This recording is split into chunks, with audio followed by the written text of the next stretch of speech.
Oh, hello from Canada. Forgive my chainsaw nose. It is Monday, February 28th.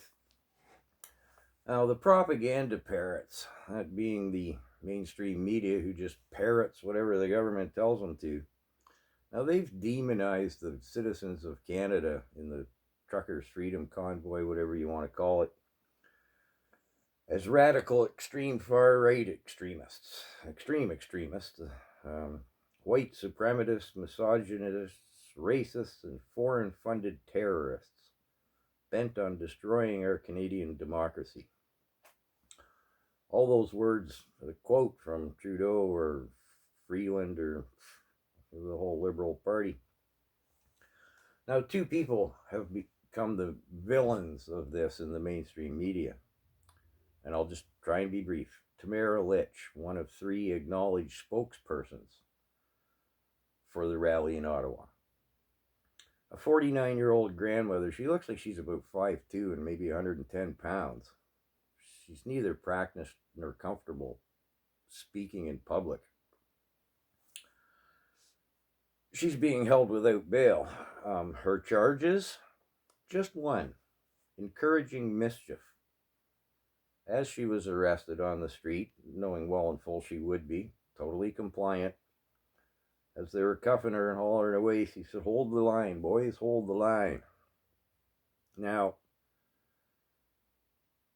as she's charged based on this utterance, "hold the line," I'm left to wonder what grounds they had to arrest her in the first place.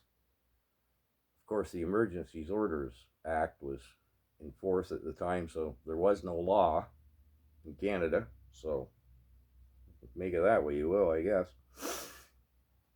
The judges denied her bail as she's a grave danger to democracy with her risk to reoffend. Heaven forbid she'd encourage mischief again. To the public perception and reality, I mean, she's about as grave a danger to our democracy as one of Granny's butter tarts, you know? Now, I mean no offense, Miss Litch. You have my deepest respect.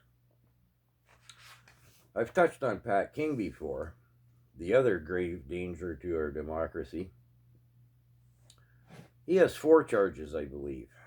Counseling mischief, mischief itself, some other mischief-related charge like aiding and abetting or something, some other mischievous charge, maybe being mischievous of nature or something. I leaves you all shaking your head, these charges.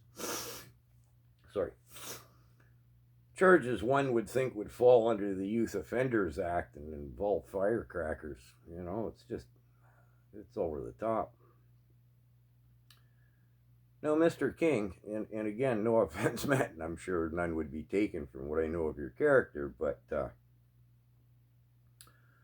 Mr. King comes across as much as a grave danger to our democracy as a warm glass of eggnog, perhaps an extra pinch of nutmeg spice and maybe a dash of Jamaican rum, but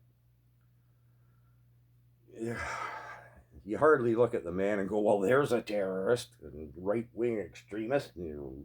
Yeah, okay. Again, no offense, Mr. King.